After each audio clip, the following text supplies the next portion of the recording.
কাজ করতে বসছি, হঠাৎ করে একটা কথা মনে পড়লো, যেটা আমার কাছে মনে হচ্ছে আপনাদের সাথে শেয়ার করা উচিত।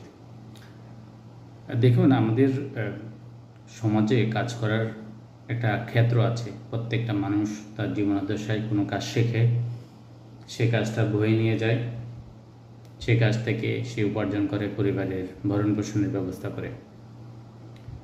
কিন্তু স্কিল একটা বড় গুরুত্বপূর্ণ বিষয় প্রত্যেকটা মানুষের কাজের ক্ষেত্রে। এই স্কিলটা কোনো মানুষকে কিন্তু সাফল্যের সর্বোচ্চ শিখরে নেয়, আবার ওই স্কিলটা তাকে কোনোরকম খেয়ে পরে জীবনযাপন করার এই অবস্থায় রেখে দেয়। কেন বললাম, জিনিসটা একটু খেয়াল করেন। যেমন একজন কাঠমিস্ত্রির কথা যদি বলি, সে সারা জীবন একই ধরনের কাজ করে এবং এটা দিয়ে সে 20 বছর বয়সে যদি 20,000 টাকা রোজগার করে, 25 বছর বয়সে 22,000 টাকা রোজগার করবে, 30 বছর বয়সে হয়তো 25,000 টাকা রোজগার করবে, 40 বছর বয়সে ওই 25-30-এর ভিতরেই থাকবে। আপনি যদি লক্ষ্য করে দেখেন, তার গ্রোথটা কিন্তু প্রপারলি হয় নাই।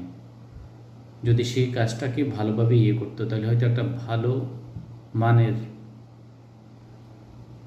একটা শোরুমের মালিক হইতো, ফার্নিচার শোরুমের মালিক হইতে পারতো, বা বড় একটা ব্র্যান্ড থাকতো তার, তাই না? আমরা কাজের ক্ষেত্রে এরকম চিন্তা করি। আমরা যারা এই বিভিন্ন টেকনিক্যাল সাইডে কাজ করি, আমরা অসংখ্য মানুষ আছে যারা সফল হতে পারি না। তার প্রধান কারণ, ওই কাজটাকে আমরা আসলে ভালো করে অ্যাডাপ্ট করতে পারি না, এবং অ্যাডাপ্ট করতে না পারার কারণে আমরা আসলে পিছিয়ে যাই। এখানে একটা কথা বলা উচিত যে অনেক ক্ষেত্রে আমরা একটা প্রফেশন চুজ করি, যে কাজ সম্পর্কে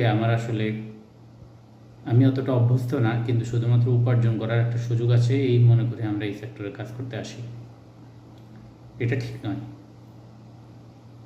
আপনি আপনার কাজের জায়গাটা, সবচেয়ে দক্ষতার জায়গাটা, যে কাজটা আপনি পারেন সেই কাজটা করা উচিত। আদারওয়াইজ এই ধরনের কাজে সময় নষ্ট করার আসলে কোনো মানে হয় না। ব্যর্থতার আরেকটা কাজ আছে, যে একটা বিষয় আছে, যে একটা নির্দিষ্ট টেকনিক্যাল সাইটে আপনি দীর্ঘদিন ধরে থাকেন না, আপনি মুভ করেন, এই করবেন না ওই করবেন, এরকম একটা চিন্তার মধ্যে আসেন, তো দেখা যাচ্ছে মাল্টিটাস্কিং করতে গেলে মেইন কাজটা হয় না। আরেকটা কথা যদি বলি, কাজে ফোকাস করাটা খুব গুরুত্বপূর্ণ।